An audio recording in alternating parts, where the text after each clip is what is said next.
Right, welcome back. We're still talking the transformation of South Africa's economy. What can we do to overcome some of the obstacles that are there? We heard earlier on businessman Sexwale talk to us and say that the time for talking is over. It's now time to take some action. Let's go to Mr. Sexwale now, who's joining us from his home. Mr. Sexwale, just before the break, we heard Dr. Ngubane talk about the role of banks and what they could be doing and they're not doing in assisting with this story. One publicized story that has been doing the rounds for quite a while now has been the story of Oakbay Investments. They had their accounts shut by the 4 major banks, and I'm just wondering, your thoughts about what happened, and as someone who's been a shareholder in a bank, your thoughts about these kinds of decisions. And is the Oakbay story, in your view, isolated in terms of black business having challenges with banking? Well, Peter, let me first say that one of the reasons I'm not present there, besides having the eye infection, and Dr. Ngubane would understand, the doctor said don't spread it around. That's one reason. But another reason, when I heard that there's Oakbay, I said I'm not coming in the same room because you'll end up captured if I come there. So, yes. Let me say that in respect of what the fellow panelists have been saying, I share, almost 100% the same views and sentiments that have been expressed. It means we're all, as South Africans, on the same page in the identification of the problem, and we're approaching the solution from different sides. The question is, are we where we're supposed to be? And I said, no, we're not. First, in terms of the growth of the economy, because we can't transform, you can't share what we have not grown. We're not where we're supposed to be. But then transformation. Are we where we should have been in respect of transformation? The answer is also no. You remember that 2 years ago, government came with the new policy driven by the governing party, the African National Congress, the policy of a radical transformation drive. So let's be robust. Let's do it stronger. This is the period. This is where we are right now. A radical economic transformation. So what does that entail? Before I come to this question of the banks, I think we should understand that why the word radical, robust, has been introduced is because since 1994, when we had said the economy should be transformed, the people should feel that they are sharing in their own country. There is empowerment, not just of the business sector, but it's education, it's employment for people, it's small business sector, and so on. When we said those things should have happened, we should have taken into regard the following: that what got us from 1912 to 1994 was clearly a fight. We're fighting. It's called a struggle. So the enemy, and let's identify, the enemy understood that we're fighting. We used everything, international sanctions, isolation, controversies. We're fighting. That's why the enemy was able to shift, and there was the breakthrough of 1994. But from 1994, in respect of economic transformation, the fight took the form of policies and negotiations. But has the other side, people who are owning this economy, have they come fully on board as fellow South Africans to help us in this drive? The answer is not absolutely. People fled, took their monies to London, to Canada, to the United States, and disinvested from here and remained with shells of their companies here in South Africa. That's what we are doing. That's the reality. And we are negotiating with these people who formerly owned the tiniest minority of the white minority. It's not white people. Because we should disabuse white people of the fact that whites owned. Whites have not owned. A tiny minority amongst our white South Africans has been the one that is controlling this economy. And those are the people we are now negotiating with. Because we didn't take. We understood that the time has arrived for us now to build a new South Africa from 1994. You know, be nice, let's do it. We said now radical, because that nice approach has not worked, because we are dealing with people now who have vast interest, major interests, and who are not willing to be there with us step by step. Look what government did in terms of the first phase of empowerment from our side, 25%. Some of these people were not even prepared to finance these 25% of the times when we started empowerment. Now, coming to the banking sector, I think Mohale or somebody mentioned the question of capital, or somebody, I couldn't hear the voice properly, of capital. The question is capital. Our people not go anywhere without capital, because we can put policies. We can, from RDP to GET to everything to National Development Plan. If we don't have capital, it's just a talk shop. We'll never have a workshop. We can't work. We'll end up talking. So the question is capital. Government has got to take robust steps of saying to those who control capital, ABC must be done.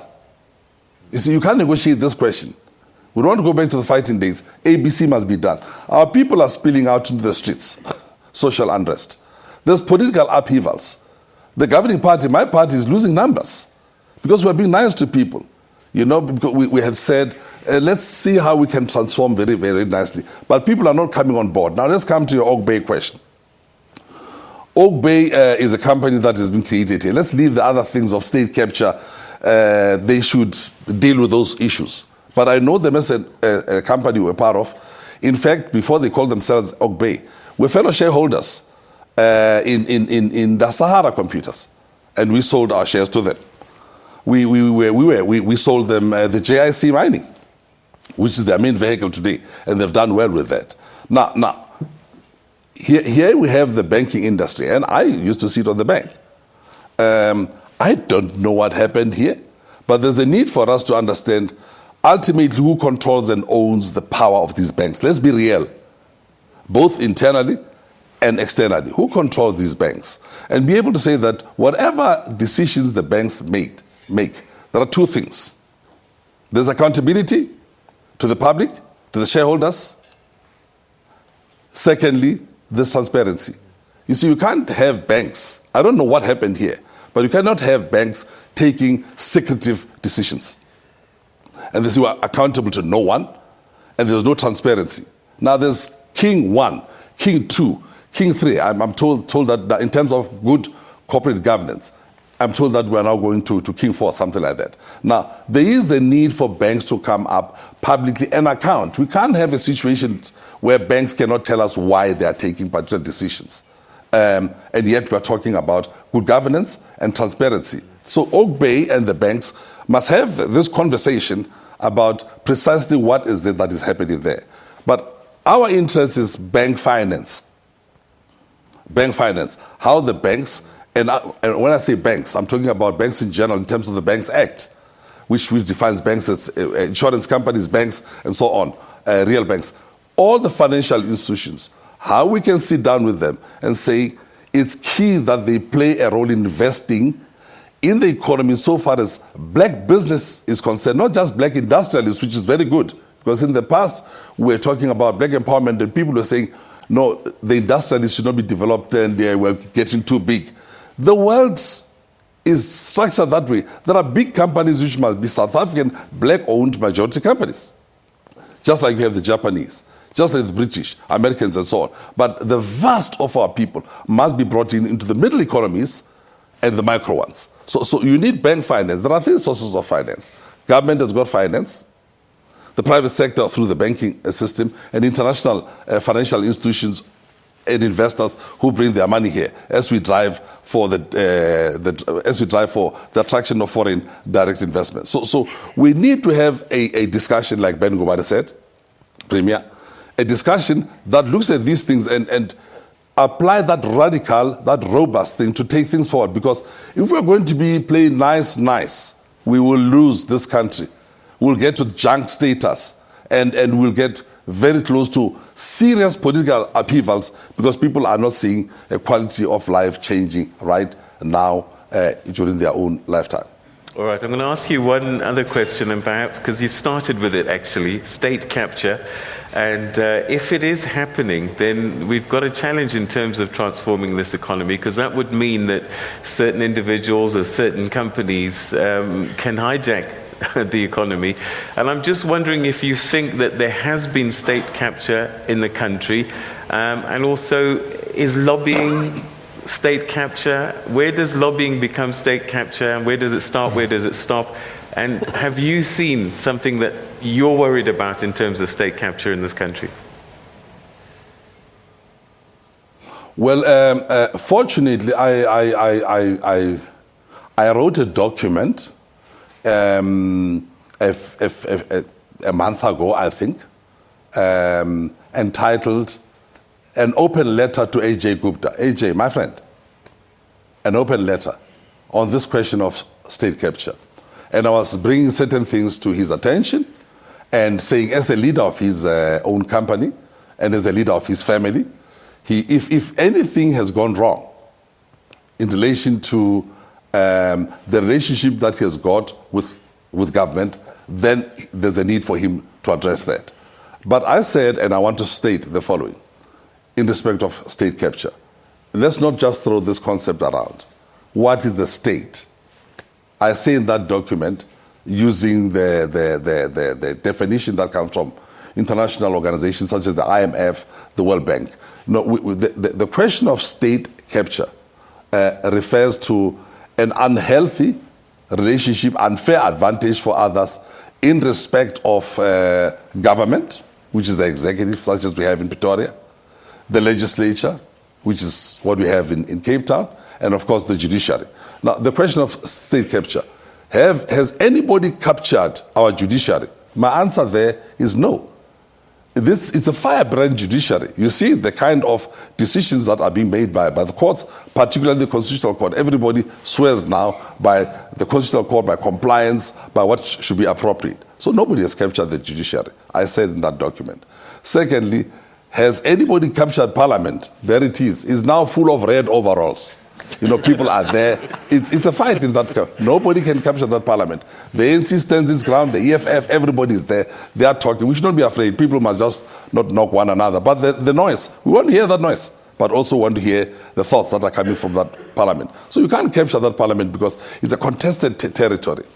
It does appear that the worry comes from the fact of a relationship that people may have with particular members of government, or government officials from parastatals, or government officials as in director generals, chief of staffs, and so on.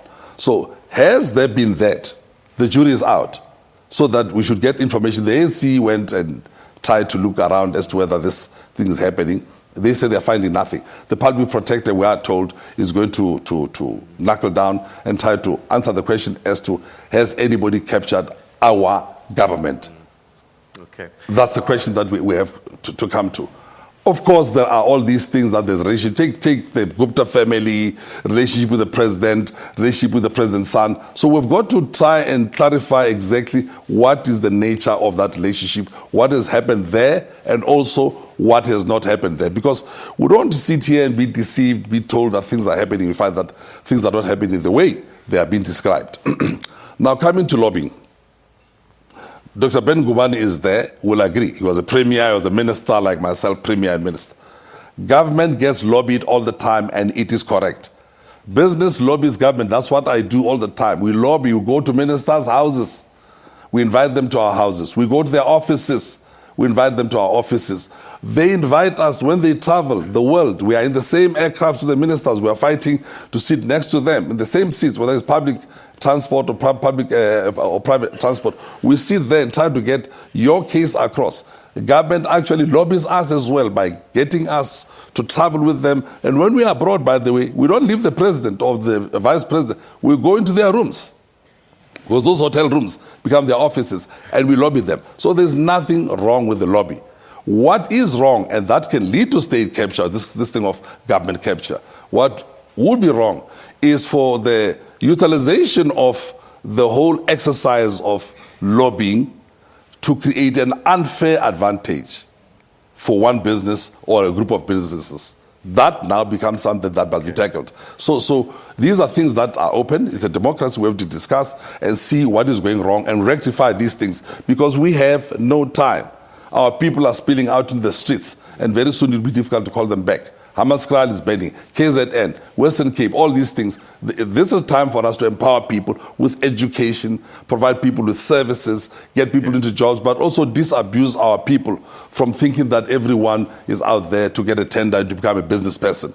Some of us will be industrialists, some of us businesses, lots of us small businesses. Create those opportunities, but education, particularly for our young people, that's what empowerment is. Because some people just want a skill, training, so that you can perform in a job and earn income for yourself and those around you. That's where the challenge is, so that we can deal with the triple challenges of inequity, unemployment, and as well as poverty. But as the other panelists had said, there is a need for us to knuckle down, look at the question of where is capital and how to use that capital. And we can't be nice anymore.